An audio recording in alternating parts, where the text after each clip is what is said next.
Teteza mita tsy mitazona ny Andry Rajoelina ho filoham-pirenena izay tsy maintsy mametra am-pialana 90 andro mialohan'ny fifidianana no tanjona ao anatin'ny gouvernemanta Teteza mita apetraka nomana ny fifidianana na ny GENI, gouvernement d'entente nationale intermédiaire pour les élections hoy maître Antra Razafy tao amin'ny fandarana miara-manonja androany.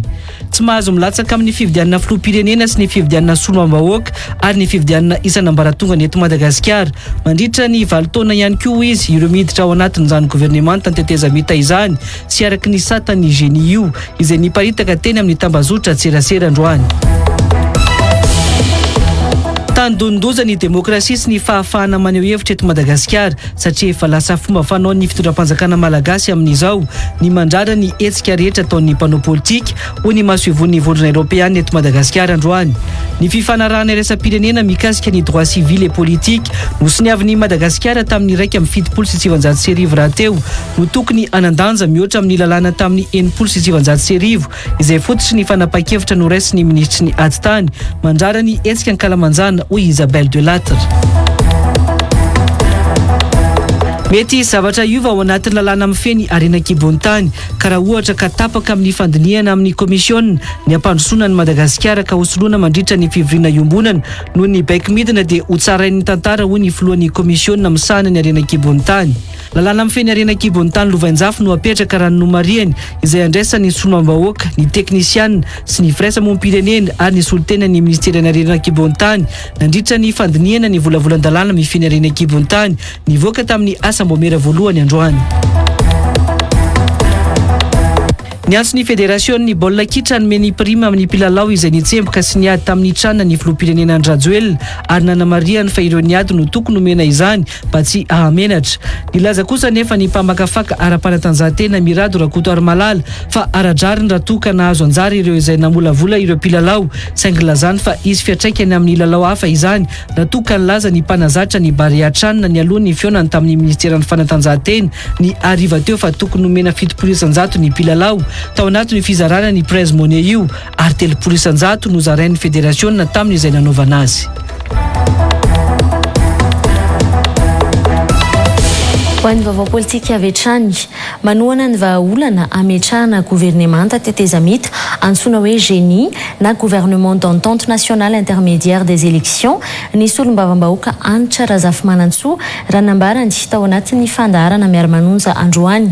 Teteza mita tsy mitazona ny Andry Rajoelina ho filoham-pirenena mihitsy kosa no tanjona amin'ny GENI io izy ka tsy maintsy hajaina ny fahataperany fiepitoam-piasan'ny filoham-pirenena Andry Rajoelina izay tokony ametra-pialana 90 andro mialohan'ny fifidianana. Ho an'ny mpandrindra nasionaly ny antoko HVM Marivo Rakoto vao moa dia ny tsy fahavonona ny fanjakana ametra fifidianana manara-penitra mihitsy no manosika ny fametrahana ny Teteza mita izay voizina amin'izao fotoan'izao io. Raha nilaza kosa i Annick Ratsiraka sekretera nasionaly ny antoko Arema fa tsy misy maharatsy ny Teteza mita mihitsy raha izay no lalana entina hitondrana fanatsarana amin'ny lalam-pifidianana. Tojo Rabefaritra sy Andry Rabesaotra. Samy mifanilika amin'ny tena tompony hevitra amin'ny fitadiavana Teteza mita amin'izao ny avy amin'ny fanoherana sy ny fitondram-panjakana. Efa nilaza ny kandidao ho filoham-pirenena Paraina Auguste fa ny fitondram-panjakana amin'izao mihitsy no nangataka tamin'ny SADC ny ametrahana Teteza mita roa taona fa tsy ny fanoherana velively. Sy ny aty ny mangataka n'izany transition zany fa izy tao ny nangataka 2 ans tamin'ny SADC nandalo teto hoe mangataka iay mba mbola sy vonina. Io tsy fahavonona ny fanjakana ametraka fividianana manara-penitra sy eken'ny rehetra amin'izao fotoan'izao io mihitsy no manosika ny fametrahana ny Teteza mita izay voizina amin'izao fotoan'izao ho ny mpandrindra nasionaly ny antoko HVM Marivo Rakoto vao. Lalànantsika dia efa voalaza fa tapitra ny mandany le filoham-pirenena am-perinasa tokony atao zany ny fifidianana. Zay tokony zay nefa mamaly le fanontaniana faharoa toa ohatran'ny tazana amin'ny fitondram-panjakana tsy niomana amin'izany anao fifidianana mba manara-penitra ahafahany rehetrarehetra maneho ny heviny ary indrindraindrindra miaro ny safidy ny vahoaka ao anatin'ny mangarahara sy ny ataoko hoe ny fanajana ny zay safidy zay. Ka zany mahatonga ankehitriny na iresaka hoe hiditra Teteza mita indray ve tsika zany mampanofo rasy ny malagasy afaka irosoana tsara ny tetezamita hoy kosa Yannick Ratsiraka satria mitovy amin'izay avokoa ny zava-nisy na tamin'ny 2 na tamin'ny 20 tokony homanina sy apetraka tsara ny fomba hitantanana izany dia afaka ny hitondra fampandrosoana ho an'ny firenena ho ihany Yannick Ratsiraka. Transition zany ange tsy teny ratsy ny transition nisy ny transition tamin'ny 2018 satria noterena ny filoha tamin'izany andrany tamin'ny 73 députés zay naresy contre 75 iny contre 75 députés et les 73 indray no mahazo rariny dia natao ny sitrapony natao nanaiky ny filoham-pirenena tamin'izany ao ary fa ataontsika ny fiarahana mitantana tsy teny ratsy ny transition zany nisy ny transition tamin'ny 72 nisy tamin'ny 75 nisy tamin'ny 1991 nisy tamin'ny 2002 et misy tamin'ny 2009. Ny ohatra ratsy nasehon'ny mpitondra amin'izao fotoana izao tamin'ny fotoana nitondran'izy ireo ny tetezamita nandritra ny taona tamin'ny 7 hatramin'ny 4 no mampanainy vahoaka malagasy hoy Rivo Rakotovao. Ireo olona mitondra amin'izao fotoana izao ireo ny ataoko hoe tena manana traikefa lalina be amin'izany fanakorontanana mba hatongavana ny tetezamita ka natonga azy tsy zany namorona ny tantara fa ny tantara dia nilaza hoe tetezamita enim-bolana tamin'izany na herintaona ny fampiresahana 5 taona potika teto ny firenentsika noho izany tetezamita tsy tsara zany ilay izy fa mety vokatra ny fitavozavozana na ny finiavana anakorontana ara-tsaina ara-tsosialy ara-ekonomika ara-politika ny firenena toy izao mety hatongavana amin'izany zay nilazaiko hoe conséquence io ary anisan'ny manana ny nataoko hoe ny antony mahatonga zany dia ny fomba fitantanana amin'ny fitondram-panjakana ny firenena amin'izao fotoana izao. Androany moa dia niparitaka teny amin'ny tambazotra tserasera ny sata amin'ny feny tetezamita antsoina hoe charte de transition d'entente nationale izay misy loha FDB 10 ka isan'izany ny fanovana ny lalam-panorenana sy ny fanomanana ny fividianana. Ny solombavam-bahoaka Tim Antra Razafimanantsoa avy eo no nanambara tao anatin'ny fandarana miara-manonja ny vahaolana ananganana ny génie na ny gouvernement d'entente nationale intermédiaire des élections. Tsy mahazo milatsaka amin'ny fividianana filoham-pirenena sy ny fividianana isan'ambaratonga ny afy eto amin'ny firenentsika nandritra ny 20 taona ireo rehetra miditra ao anatin'ny gouvernement tetezamita io hoy Maître Antra Razafimanantsoa.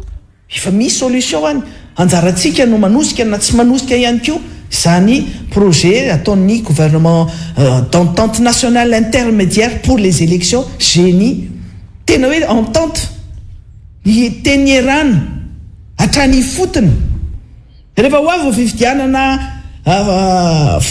tena hoe fividianana mitovy tatana daholo ny rehetra le ao anatin'ny génie zay resahana io dia na ny vola zay ampiasaina amin'ny fividianana ara dia plafonné misy fetrany io ny olona zay ilatsaka ao dia olona tsy mahazo ny olona zay miditra ao anatin'le gouvernement d'entente nationale intermédiaire pour les élections les génie io tsy misy mahazo milatsaka ho vidiana filoham-pirenena na solombavam-bahoaka sy fividianana zay ho atao eo mandritra ny 20 taona. Tsy maintsy ajaina ny fahataperany fotoam-piasan'ny filoham-pirenena Andry Rajoelina izay tokony hametra-pialana 90 andro mialohan'ny fividianana hoy Maître Antra Razafimanantsoa. Tetezamita tsy mitazona ny Andry Rajoelina ho filoham-pirenena mihitsy araka izany no tanjona anatin'ny génie hoy Maître Antra Razafimanantsoa. Satria mitazona ny Andry Rajoelina ny zavatra rehetrarehetra zay mitranga amin'izao fotoana izao aza adiny mitazona azy dia hicautionné an'izay tsika rehetrarehetra ve Maître Antra tsy hicautionné an'izany tompoko mialatsiny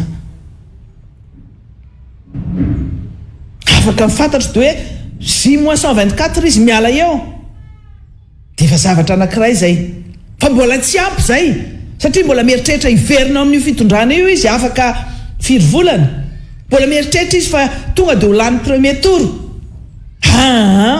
tsy d'accord amin'izany Maître Antra Nilaza ho vonina noana ny fametrahana ny tetezamita moa ny antoko HVM raha fifanarahana politika mazava no mitarika ny fametrahana an'izany hoy Rivo Rakotovao.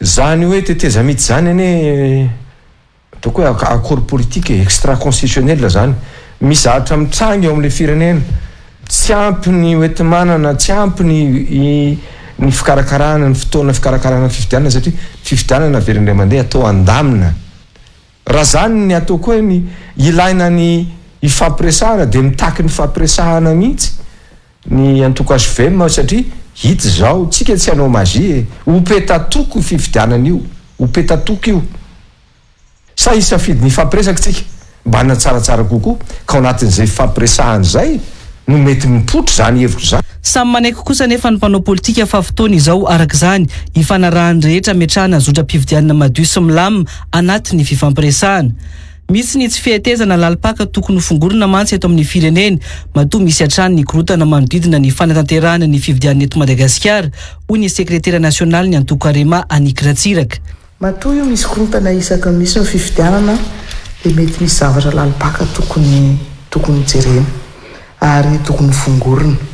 Zay no isan'ny zavatra hitanay hoe misy zavatra tsy mety eto na ny ataontsika hoe le ian'le seni ohatran'ny ikely fa tsy i lehibe ny indépendance ny institution moa zany no fomba fitenendrana azy ohatran'ny misy fanontaniana zany no mipetraka fa tsy azotsika atao ve tsika samy malagasy mba mifanentana mba ho ekeny rehetra ny fifidianana.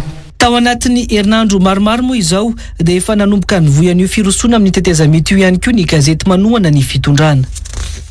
Fa tsy manao tsindry amin'ny fametrahana tetezamety eto Madagasikara mihitsy ny vondrona Europeanina raha nambarany Masivony Isabelle Delattre androany nandritra ny tafa hoan'ny mpanao gazety izay nataony teny amin'ny foibe ny vondrona Europeanina teny Akorondrano androany.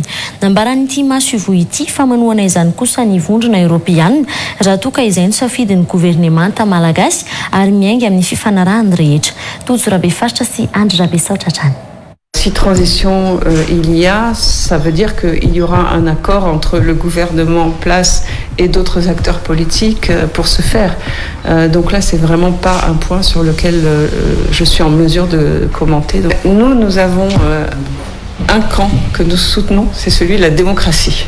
Donc si le gouvernement et des acteurs politiques qui sont aujourd'hui dans l'opposition se mettent d'accord volontairement, pas sous notre pression ou la pression de quiconque, pour une transition, un gouvernement d'union nationale, ce sera le choix souverain du gouvernement et des acteurs politiques avec qui il passe un accord.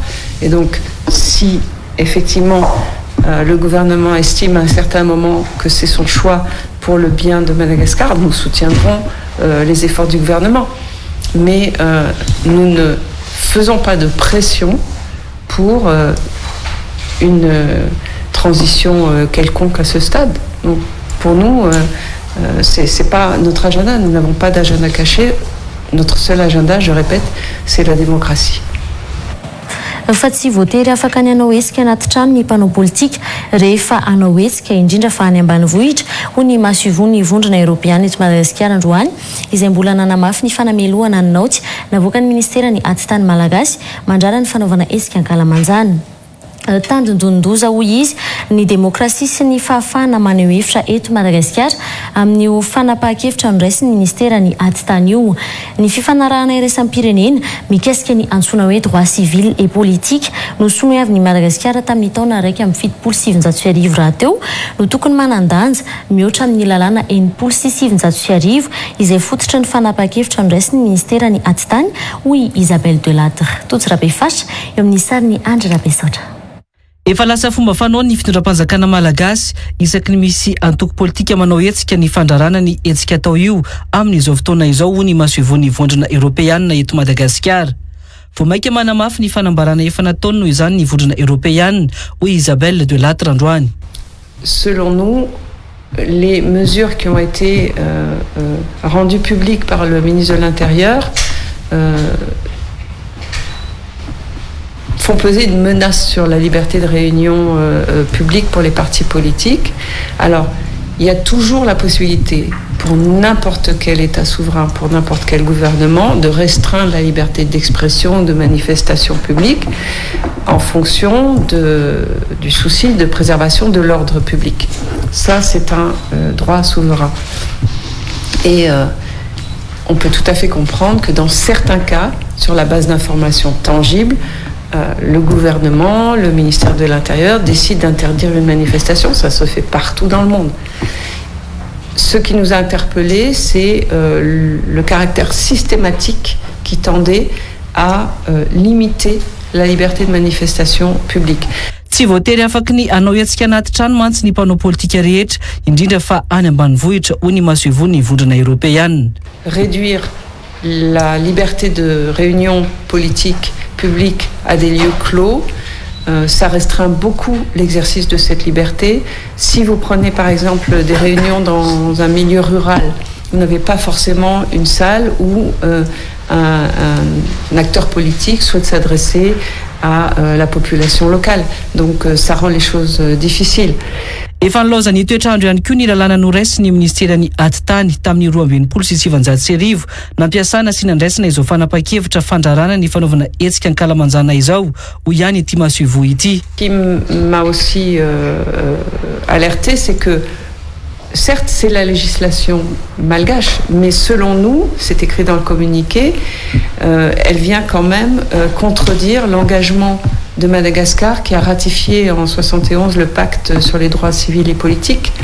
Or, la base juridique qui est mise en avant par le ministre de l'Intérieur, c'est une ordonnance qui date de 1962. Donc, pour nous, un engagement international de 1971 doit primer. Donc avoir une mesure transversale qui vise à restreindre cette liberté d'opinion nous semble dommageable pour non seulement les libertés, mais aussi le climat d'apaisement que nous voulons pour ces élections, toute la phase qui précède et toute la phase qui suivra.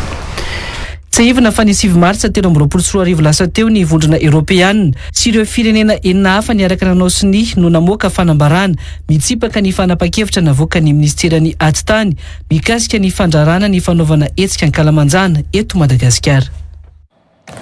Fa efa fantatra fa nandresiny antokotima tamin'ny fifidianana ny taona 2024 saingy io fanajana andreo andrim-panjakana sy fanomezana asiny ny fifandimbiasa toerana dia nangina izy ireo ho ny filoha teo aloha Marc Ravalomanana tao Toamasina ny sabotsy lasa teo. Ampy kosa nefa izay ny afetsifetsena sy ny fisainandratsy amin'izao fotoana izao ikasa angalatra ho ny nambarany. Nanome baiko an'ireo antokotima rehetra ho mailo ka anaramaso ny lisy-pifidianana sy ny fizotra-pifidianana araka izany ity filoha teo aloha ity nandritra ny fandalovany tany amin'ny faritra Atsinanana ny farany herinandro teo. Ndao arantsika ny andindinin'izay. Tsy ny ho tonga filoham-pirenena ny mahamay ny filoha teo aloha Marc Ravalomanana raha nambarany ary efa noporofony izany tamin'ny nanekeny ny voka-pifidianana tamin'ny 2024 nafantany izao aza fa nandresiny tendany raha ny nambarany ity filoha teo aloha ity tao Toamasina ny sabotsy 9 Melasa teo. Tamin'ny 2018 fantatra zao fa nandresy fantatra zao fa nahazo voia hoe ho fanajana no andrim-panjakana ho fanomezana asiny tio zany hoe fifandimbiasan-toerana zany ary porofona eran-tany fa tsy le mitombo président miaka ny toerana mamay ahy fa ny afantarana fotsiny fa hoe malagasy malala ny tokony atao fandimbiasan-toerana ampy zay hoe aminareo fa reo afetsifetsena sy fisainany ratsy alalanareo amin'izao fotoana zao hoe angalana adoiny atao. Amin'ny fomba mihaza amin'ny alalan'ny fifidianana ihany no anesorana ny mpitondra amin'izao eo amin'ny toerany ho ny filoha teo aloha Marc Ravalomanana. Tsy maintsy mangalalana ny fifidianana isika amin'izany fifidianana zany ataontsika fomba mihaja mihitsy hoe miala amin'izay nareo amin'izay. Amerina anamboatra ireo lalana namboariny tamin'ny fotoana ny tondrany ary efa potika tanteraka amin'izao ny filoha teo aloha Marc Ravalomanana raha ny nambarany nandritra ny fitsidiana nataony tany amin'ny faritra Atsinanana. Ijery ny lalana namboarina ary tsy memitra amin'izany. Tena hita ary vahoaka ny Toamasina ny vahoaka malagasy rehetra fanompitena ary ny ravana tanteraka ny zavatra vitatsika.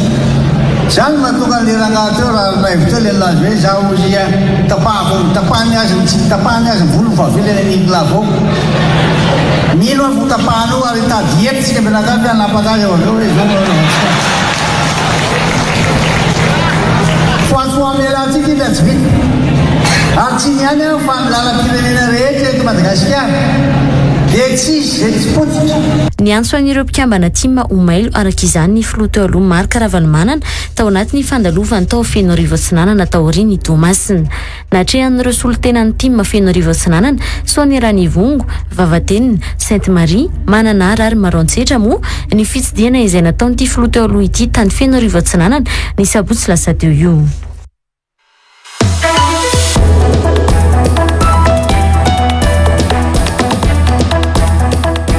Ovain'ny fandarana l'info du jour ani ora tsinainy fahavalo ny volana May taona 2024 aorian'ny fampalalam-bavao amin'ny 6 ora alina eto amin'ny Real TV Madagascar. Andriamatoa Paolo Emilio Rahulnarivo Solnavalna filohan'ny sendikany administrateur civil eto Madagascar. Ireresaka makasika ny rahara mafana eto amin'ny firenena amin'izao fotoan'izao. Ny rahara raisa ny fiainam-pirenena, ny fifidianana sy ny tontolo politika. Anasananao ary onaraka izany.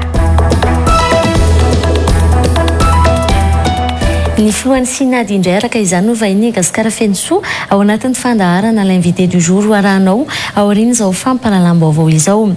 Fa ho toizantsika amin'ny vaovao politika hatrany fampalalam-baovao. Tsy tokony handany vola irotsaka ho fidiana intsony ny filoham-pirenena Andry Rajoelina fa tsy ho tafaverina eo amin'ny fitondrana izany ho ny solombavam-bahoaka manohana ny miavatora Perla Bien-Aimée Zafinandro.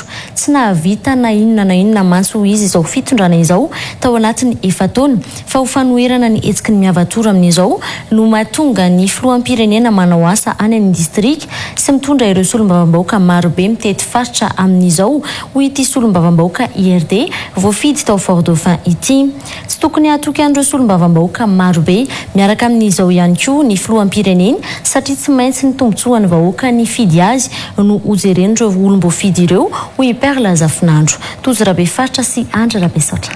Tsy afaka nome fahafaham-pony vahoaka intsony izao fitondrana tarihan'ny filoha Andry Rajoelina izao ho ny solombavam-bahoaka ny Taolaniaro Perla Bien-Aimée Zafinandro izay miaradia amin'ny miavatoro amin'izao. Tanao anao rehefa mifiara-partiana entité zany a misy zavatra tadiavinao agnatin'izay raha zay ao. Gn'anagny la ara-pahamehana amiko a de ny fikarakarana ny vahoako. Ary na tapa-kevitra anahy hiala de tsotra. Haiko fa zao fitondram-panjakana zao tsy afaka sasy hanome fahafahampo amin'ny fitadiavan'ny vahoaky. Ary haiko fa le fitondrana amizao tsy manana kapasité. Tena tsy mana kapasité fa politikina tip-topy, politikina anjoanjo, politikina ohatrohatry zay ny ampiasandreo hampandrosoana Madagasikara.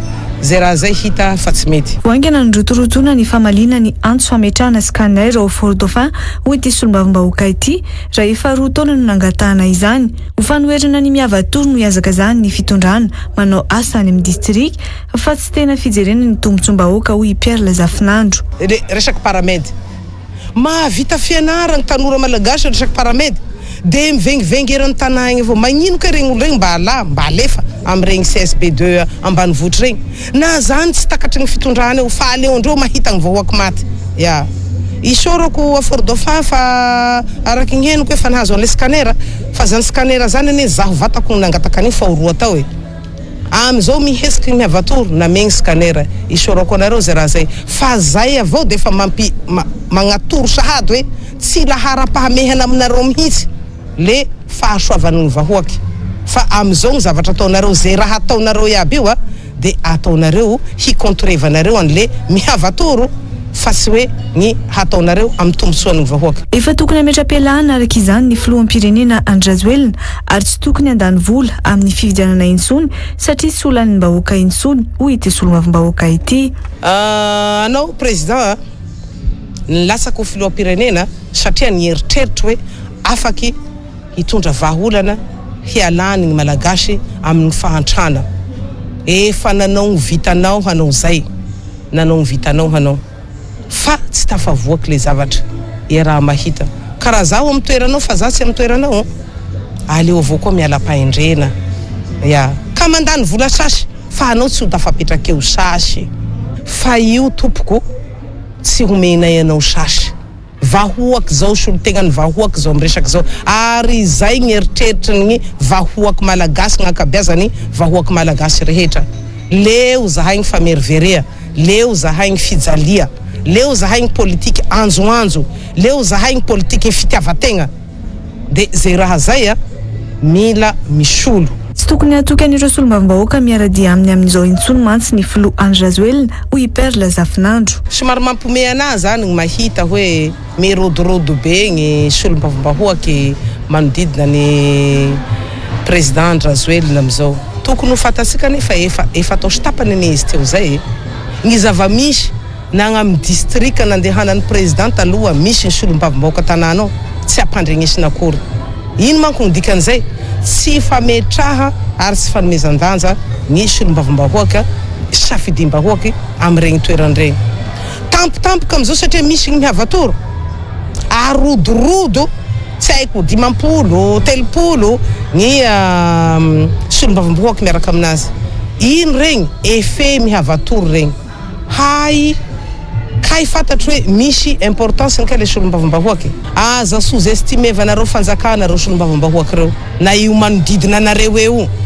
Ho avy ny fotoany fanognandro samy noho ny antony isan-karazany de mbo eo reo. Fa ataoko angamba fa ireo solombavambahoaky reo tsy hamitaky ny vahoaky ny fidy anazy. Hatreto, solombavambahoaka misy 12 no miaradia amin'ny cité Nirandrena Soloniaiko anatin'ny miavatoro. Fa fanovana maro sosona no atao ao anatin'ny lalàna mifeny Arenakibontany naroso ny gouvernemanta ka hoentitra amin'ny fanaraha-maso ireo fanovana ireo ny komisiona ho ny solombavambahoaka Mohamad Ahmad filohan'ny komisiona Arenakibontany androany.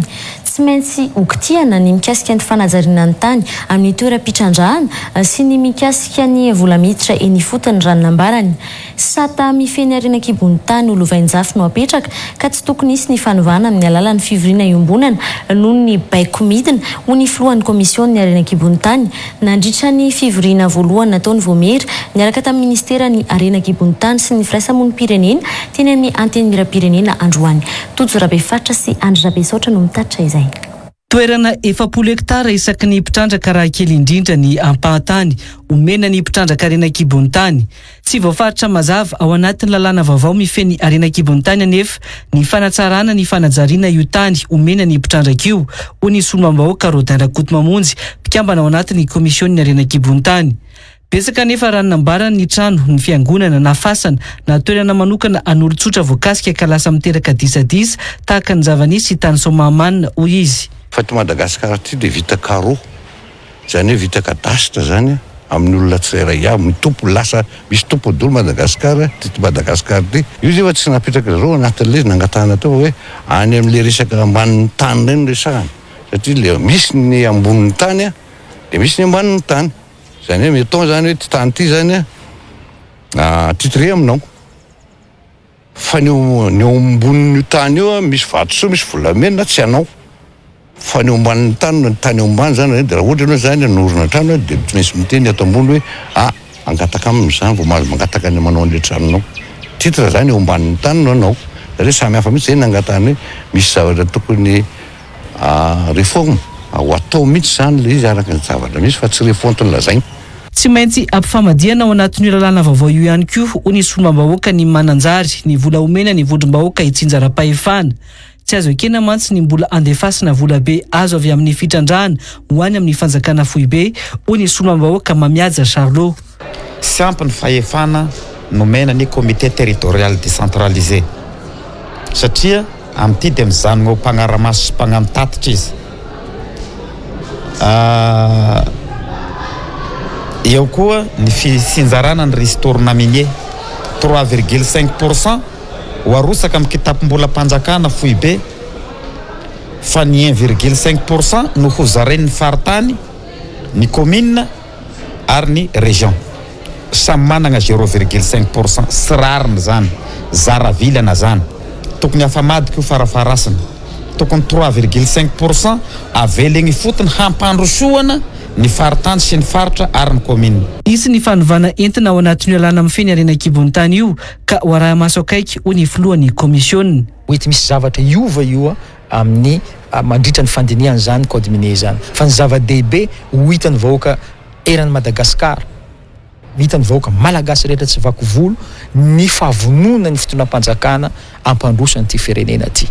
ka raha ohatra ka tapaka amin'ny fandinihana amin'ny commission ny zavatra hita hoe ampandrosony Madagasikara ka hosoloana amin'ny séance plénière nohony resaka baiko midina miaraka amin'ny maha hoe vondrona politika dia ho hitsarany tantara eto atsika fa ny zavatra tiako apetraka dia code minier na volavolan-dalàna amin'ny fena rena ankibony tany sy loharanon-karena stratégique ilovanjafy ipetraka amin'ny tantarany Madagasikara. Solombavambahoaka folo no nanatrika ny asambomera androany teny Tsimbazaza niaraka amin'ny ministera ny arena ankibony tany sy ireo firaisamonim-pirenena isanjokajiny ary ny mpandrara amin'ny arena ankibony tany.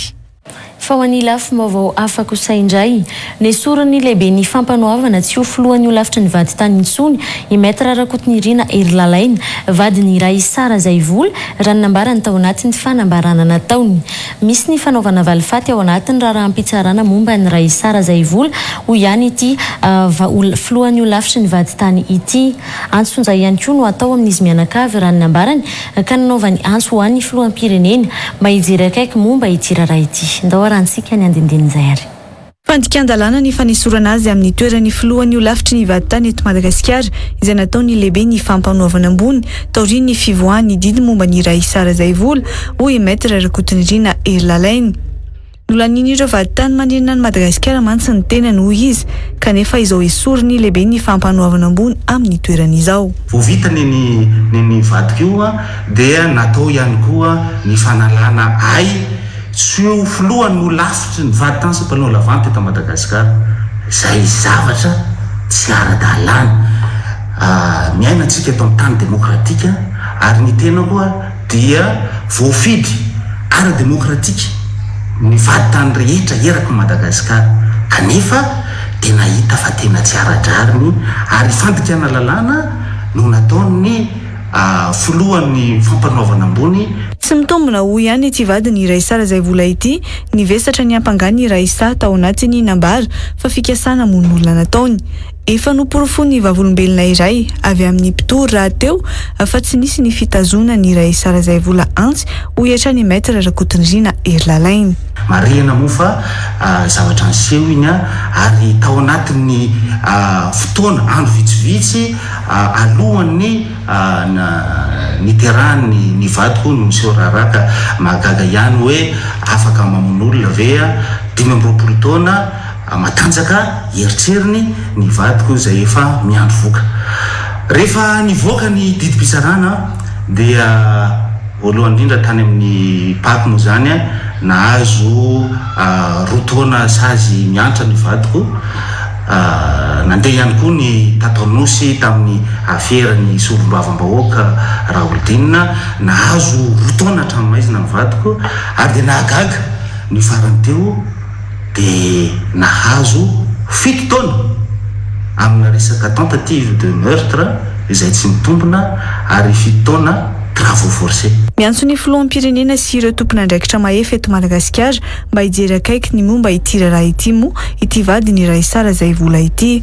Manitona ny sain'ny vahoaka malagasy ao ary manitona ny sain'ny tompon'andraikitra mahefa eto Madagasikara ary indrindrindrindra ianao andriamato filohan'ny Repoblika Hajaina mba hijery akaiky ny raharaha fa misy ny fanaovana tsindry azo lena, misy ny natao hoe fanaovana valifaty eo amin'ity resaka raharaha ity. Tsy aivona fa efa nisintona ny fitoriana ny Raisara Zaivola ilay olona voalaza fa saika novonoiny ka nahazo ny sazy famonjana miampy asa anterivozana 7 taona ny 4 May 2024 lasa teo. Ho an'ny vaovaon'ny fanatanjahantena tokony ho mety raha toka 7 isanjato ny prime nomena ny mpilalao sy ny mpanazatra ny Barea Trano ary 3 isanjato no an'ny fédération raha ny sosikevitra naroso ny mpanazatra coach Roro androany ny alohan'ny fivoriana izay no tanterahan'izy ireo tamin'ny ministera ny fanatanjahantena tetsy Ambozatovo ny ariva teo. Tsy mitaky 100 isanjato amin'ny vola azo nandritra ny tranon'io izy ireo raha ny nomariany nandritra ny fifampiresahana tamin'ny mpanao gazety ny Real TV teny an-toerana. Nivory tao anatin'ny ministera ny fanatanjahantena moa ireo mpilalao ny Barea Trano ireo ny ariva teo. Nomena raha vao arivony sy nambinina ravelo arsan. Ny fampahafantarana nataon'ny Fédération Malagasy ny baolina kitra tao amin'ny page Facebook ny Fédération Malagasy ny baolina kitra androany maraina no nampahafantaran'izy ireo fa lasa ny Fédération Malagasy ny baolina kitra ny 300,000 ny vola $10,000 izay azo nandritra ny tranona ny volana janoary lasa teo. 50,000 kosa nomena ireo mpilalao, 10,000 ho an'ny club, 10,000 ho an'ireo ligue paritra sy ny Pro League de Madagascar, ho an'ny mpanazatra ny Barea Tranona nefa 50-30 dia nisy 20 le mizarazara ho an'ny OPL dia ho an'ny ligue dia ho an'ny club. Ho anay zay le teneniko hoe any amin'ny tambajotra serasera iny no mivoaka tsy mbola zay zany mieritreritra hoe tsy officiel iny. Tsy nisy resaka fizarana ho an'ny Orange Pro League raha nambarany coach Roro tao anatin'ny taratasy voalohany nasehon'ny Fédération Malagasy ny baolina kitra azy ireo momba ny fitsinjarana io prize money io. No mariany ihany koa fa anjarany Fédération no mizara ny vola fa tsy izy ireo no ilaza izay tokony ahazo na tsy amin'izany. Ny hoe fahitana hoe normal ny 300,000 any FMF mety normal izy raha 370 dia tsy maninona fa rizany hoe tsy mijanona tsy voatery 300 tamin'ny voalohany ny taratasy avy any amin'ny FIFA ny tsy nisy resaka Orange Pro League dia za ve zany zao teny hoe foana indray ve zany aloha taratasy avy any amin'ny FIFA nanomboka tsy fantatro nanomboka oviana satria ny tany amin'ny FIFA tena tsisy an'izay fa le tany amin'ny FIFA dia hoe omena ny club dia omena ny ligue dia raha ny fiangan'izay zany mieritreritra hoe foana zany ve zany izy tsy ilay taratasy avy any amin'ny FIFA indray zany izy zany amin'izao fotoana izao ny zavatra miainga zany amin'izay. Ny antson'ny Fédération Malagasy ny baolina kitra mba hanome ny valikasasaranyireo mpilalao niatrika ny tranona ireo ny mpanazatra izay niaraka tamin'ny mpilalao androany. Nandeha tsara ngeny resaka hoe rehefa misy io dia ho avy ny fitsinjarana aradrariny mifampiresaka tsara tsika dia izay zavatra zay nefa tsy nisy teo dia izay no nahatonga an'izao zavatra zay le fampiresan'izay neny tsy nisy. Ny hariva teo nisy ny fivirina no tanteran'ireo mpikambana amin'ny Barea Tranona ireo tamin'ny ministera ny fanatanjahantena. Tsy mbola nisy kosa nefa ny fanambarana ofisialy nataon'ny Fédération Malagasy ny baolina kitra momba io raharaha io ankoatra ny fampahafantarana nataon'izy ireo ao anatin'ny page Facebook-ny. Fa tsy izay olona tsy niezaka no ahazo prime ho ny filohan'ny Repoblika rana ny mpiresaka ho an'ny Fédération Malagasy ny baolina kitra omaly nandritra ny fiaonany tamin'ireo atleta malagasy teny amin'ny lapam-panjakana Iavoloha omaly. Ireo mpilalao baolina kitra sy ny mpanazatra tao anatin'ny Barea Tranona no niady ny tsemboka ary nahazo medaly ho ny filoham-pirenena ka matoa izy ireny ny lalao dia mba ahazo fankasitrahana. Mahamenatra ho ny filoham-pirenena ny tranga tahaka izao izay niantsony ny ministra ny fanatanjahantena ijery manokana ity tranga ity. Ndao arantsika ary nitatitra izay. Eto moa manao antsiano ho an'ny Fédération ny foty satria rehefa miezaka ny atleta dia mba ahazo fankasitrahana mba ahazo prime fotrany gaga mahita hoe ohatrany tsy meny Fédération le mpilalao le prime tena tsy mety zany mba jerevy zay monsieur le ministre ameo amin'ny mpilalao any ny prime fa reny niady reny nahazo médaille reny no tsemboka reny no aniezaka fa tsy olona tsy niezaka kory no ahazo prime indray ka za moa eto dia miteny hoe mba ameo an'ireo ny mpanazatra mba ameo an'ireo mpilalao ny sahaza azy mikasika an'izany prime zany satria mahamenatra ny zavatra ohatran'izany fa tokony mba atao hitsiny zany ary za zao ny antson'ireo mpilalao avao hoe raha tafiakatra quart de finale nareo dia zao ny prime azonareo raha tafiakatra finale nareo dia zao ny prime miary mafy daholo. Tokony efa nandray lesona tamin'ny lalao kanina farany nataony taona 2012 ny Fédération Malagasy ny baolina kitra amin'ny fizarana ny prime ho an'ireo mpilalao ho ny mpamakafaka ara-panatanjahantena Naval Rakotoartina androany. Lasa misy tsy fidiviana eo maso ny mpilalao avy eto an-toerana amin'ireo mpilalao avy any ivelany ho ihany nambarany. No marian'ny Mirado Rakotoarmalala nefa fa aradrariny raha toa ka misy anjara ho an'ireo Pro League izay isany namolavolan'ireo mpilalao hatrany am-boalohany.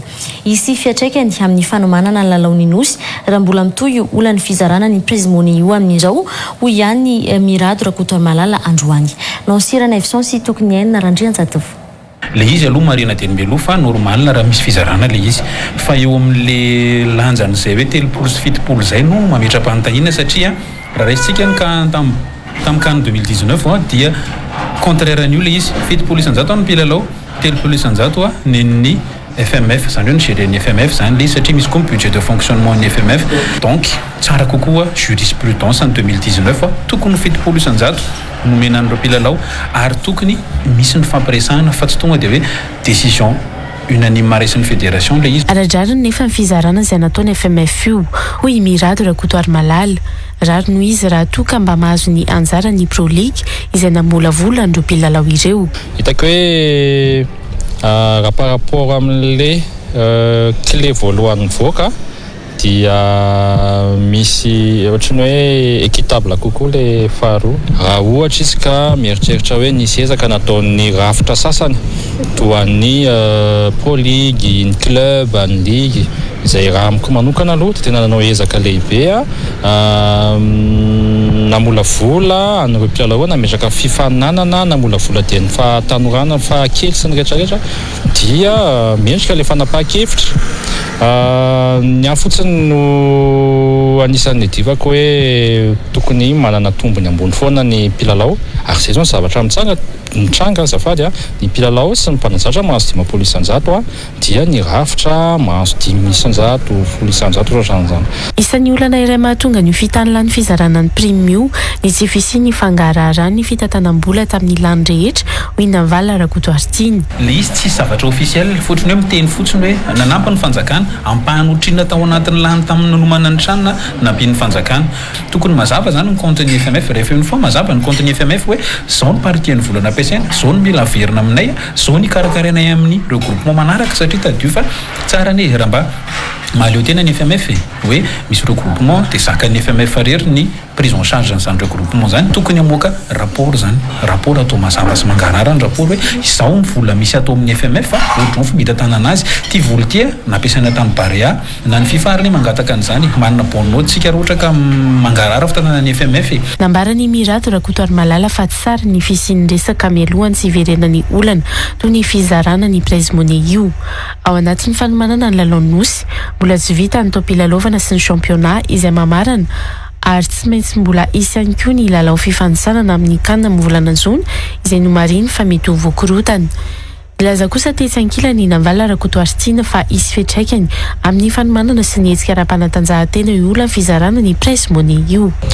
Amiko le izy resaka communication mety tsy tena mipaso tsara dia mety hoe lesoka ka tokony hoe ho atsaraina manaraka dia hoe atao mialoha ny fifanarahana eo anivon'ny équipe nationale sy ny fédération. Za miteny fa io zavatra mitranga amin'izao io lasa io hitarika antécédent io alohan'ny nanao baolina ny bandy lasa antany ohatrina ny primanay dia fikorotana ao anatin'ny baolina kitra foana amin'izao satria lasa misy indray hoe rehefa bandy locaux hoe dia tsy raharahiana dia sa ambanimbaniana hoe ty dia zay fa rehefa bandy expat dia tsy samy kitika fa namena 70 isan-jato zany hoe bandy locaux 30% izy lasa tonga amin'izay izy zany satria raha tokony ho sorsana motivation ho an'ny bandy zany izy ho an'ny bandy eto amintsika milalao eto toerana amin'ny championnat Pro League lasa olana indray izy aveo satria hoe sy rehefa zay zany dia tsisy miraharaha zany fa tonga dia io le izy aprendre ho ALCV. Raha ny fizarany FMF io ny 10 alina sy ny roetsy euro tamin'ny vola $10 azo nandritra ny tranona tany Algérie ny volana janoary lasa teo no nomena ny Maria Tranona raha toka no tsinjaraina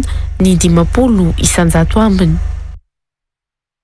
Ho an'izay vaovao ny fanatanjahantena izay hatrany ny firenena iray manontolo no mandresy rehefa mibata ny fandresena ny atleta iray mandritra ny fifananana iraisany pirenena ho ny filohan'ny pirenena Andry Rajoelina Omaly teny amin'ny lapam-panjakana Iavoloha nandritra ny fanolora ny medaille ho an'ireo atleta izay namiratra tamin'ny taranja samihafa teto amin'ny firenena. Mampiray fo ny malagasy manerana ny nosy ny fandresen'ireto atleta ireto ho hiatran'ny filohan'ny pirenena nandritra izany. Sy ny filohan'ny pirenena tao amin'ny lapam-panjakana Iavoloha Omaly ary notoloran'ny mari-pakasitrahana sy mari-boninahitra ireo atleta namiratra sy nitondra avo ny voninahim-pirenena nandritra ny fifananana natao teto amin'ny kontinanta afrikana sy iraisam-pirenena nanomboka tamin'ny taona 2012. Isan'izany avy amin'ny taranja Sipika Netbe izay nahazoana tompon-daka maneran-tany, ny avy amin'ny tennis sy ny judo ary ny karate tamin'ny fibatana ny tompon-daka ny Afrika. Tsy afaka natao izy ao fanolorana mari-pakasitrahana izao no ny valana retina COVID-19 ho ny filohan'ny pirenena izay nanokana io andro omaly io ho an'ny atleta. Maro ny ezaka mila atao anampiana ireo atleta ho hiatran'ny filohan'ny pirenena nandritra ny fifampiresahana tamin'ireo atleta ahafahana mampandroso ny taranja sy ny federasiona ihany koa. Ny birao ao anatin'ny fikambanan'ny taxi eto Antananarivo renivohitra ihany no tokony hanatrika ny fiantsoana fivoriana izay ataon'ny komina Antananarivo renivohitra ho amin'ny rahampitso raha nambaran'ireo avy amin'ny FTAR androany.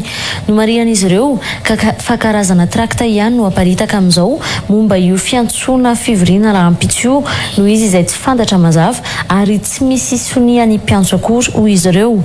Ny famahana ny olana taxi amin'ny fampianana ny toeram-piantsonana sy ny fanafoanana ny fahazondalana avy amin'ny lisansa nanaovana fampanantenana fa iray andro ihany dia mivoaka nefa tsy misy tohiny hatramin'izao.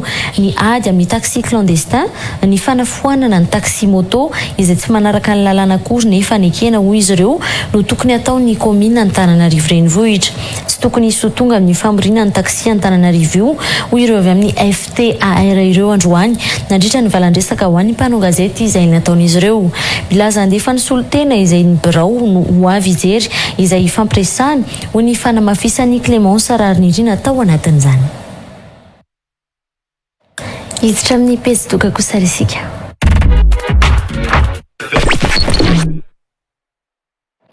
Tamin'ny alalan'ny fanomezan-drà no nanamaria ny kung-fu ny fanombohan'ny fankalazana ny 17 taona ny joroany tamin'ity androany ity. Mahery ny 2 arivo ireo mpanao kung-fu nanome rà ho an'ny androany tetsy amin'ny HGR Anosy ho fanampiana ny mpiarabelona sy ny vahoaka malagasy. Izao no natao dia mba ho fanampiana izy ireo ho hiatrany mpitarika ny kung-fu eto Madagasikara. Dahorantsika ny andinidin'izay ary. Fanomezana rà ho fanampiana ny vahoaka malagasy mila vonjy no nanombohan'ny mpanao kung-fu ny fankalazana ny 17 taona nijoroany teto Madagasikara. Fanabeazana feno ara-batana, ara-tsaina sy ara-panano raha tovina ao anatin'ny kung-fu ary tsy mifidy taona rehefa manomboka mikatroka azy. Araka ny afatry grand maître Perabe dia tonga eto zay mpanao kung-fu naleo tranay naleo vaovao dia tonga handray anjara amin'ny fanampiana ny firenena indrindra amin'izao fiatomboany 17 taona ny foronany kung-fu teto Madagasikara izao ka amin'ny fitiavana naovana izany. Miandahy-miambavy ireto mpanao kung-fu nanome rà ireto fanampiana amin'ny mpiarabelona. Tetsy amin'ny hôpitaly CHU HGR Ravoahangy Andrianavalona Ampefiloha no nanatanterahana izany ho an'ny teto Analamanga. Manao an'izao hetsika fanomezana rà ho an'ny vahoaka malagasy zao ny kung-fu rehetra manerana Madagasikara, ny any Toliara, ny any Fianaratsoa, Antsirabe, Ambositra, ny any Ambovombe, Fort Dauphin, Ambatondrazaka, Tsoromandidy sy ny sisa. Tombanana zany raha zao marain'izao efa manodidina 2 arivo any zany zao ny mpanao kung-fu izay manolotra rà amin'izao ora hitenenantsika zao ka dia makasitraka antsika rehetrarehetra ary manentana hatrany amin'ny fifanomezan-tanana ho an'ny malagasy samy malagasy. Rehefa avy vita zany ny fakana rà an'ireo olona izay nanome rà an-tsitrapo dia miroso ato amin'ity efitrano ity zany zareo izay hoe misy zavatra sotroina kely mba ho fanerana n'ilay hoe rà very iny. Naverina ihany koa ny concept mifoaza argasy izay ahitan'ny malagasy torohevitra sy tsara ho fantatra ka manasa antsika rehetra hitsidika ny page Facebook mifoaza argasy. Tsy aivina fa tetsy amin'ny gymnase couvert Mahamasina no fampiarabatra hatry ny taona vaovao ny kung-fu Analamanga ny volana janoary lasa teo. Manambahiny indray ny sampany fampahalalam-baovao amin'izao alin'izao manoloana eto Fialdini miarabanao ary tonga soa ato anatin'ny Real News. Faly miarabanao mendrika miarabantsika rehetra manaraka ny fampahalalam-baovao amin'ity andro riva ity. Rehefa mahita ny Aldini toy izao dia ny fampiofanana momba ny fiompiana trano no hoentinao ato anatin'ny fampahalalam-baovao angamba aloha ny programme na ny fandaharam-potoana dia hoe tsika ho an'ny mpijery ary.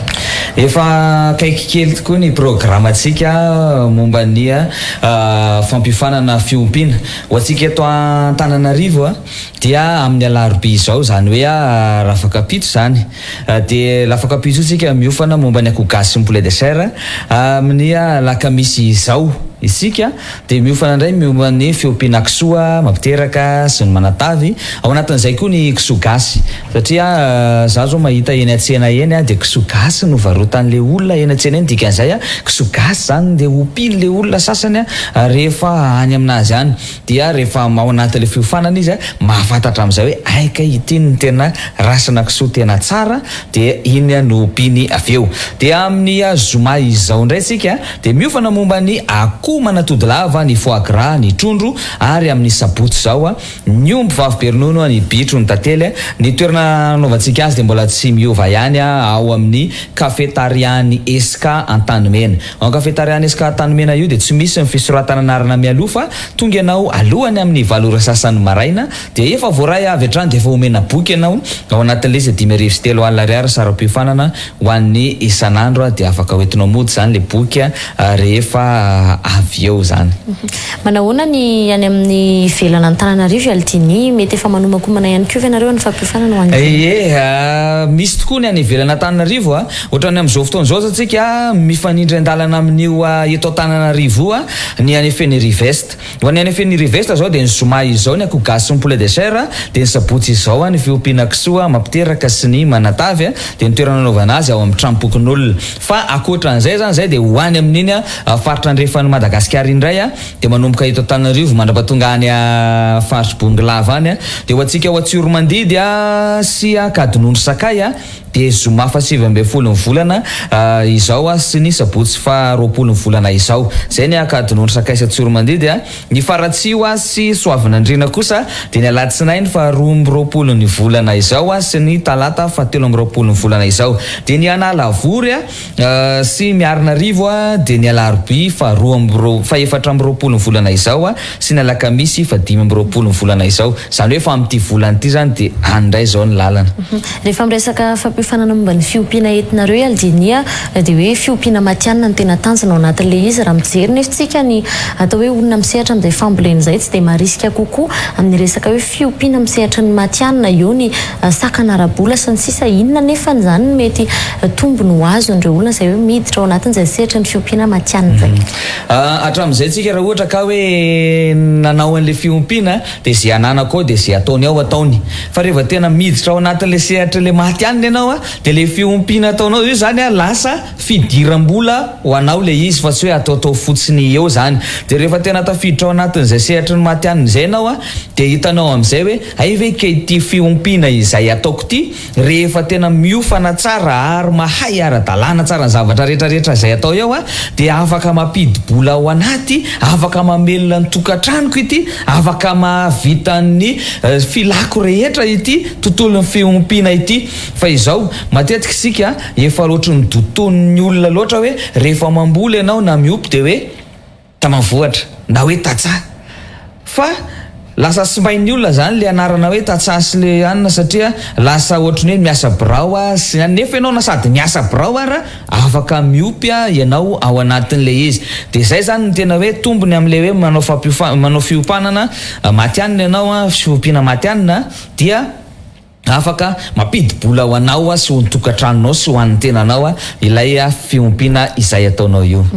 Rehefa mijery ihany koa tsika amin'reto toerana izay mpiofananareo reto adiny tao tanan-dehibe ary anisany atao hoe renivohitra kely no anatanteranareo an'izay indrindrandrindra moa ny eto Antananarivo ayain'ny olona hoe kely ny toerana anatanterana le fiompiana manahoana ihany koa ny torohevitra mety omenareo ao anatin'izay.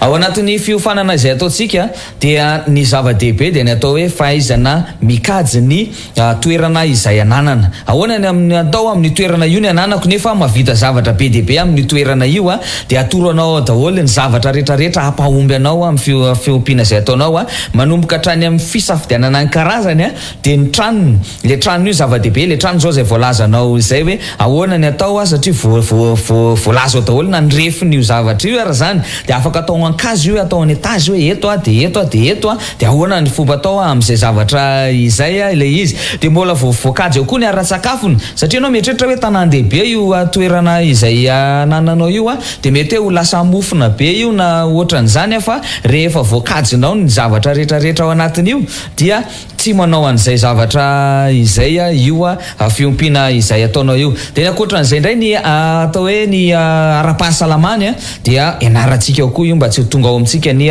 aretina izy avy any ivelany zany de ny zavatra rehetrarehetra manomboka any amin'ny ka hatrany amin'ny zaida dia ainao anatin'io daholo mpampiofana antsika dia manatraikefa amin'ny zavatra rehetrarehetra izay mitranga eo.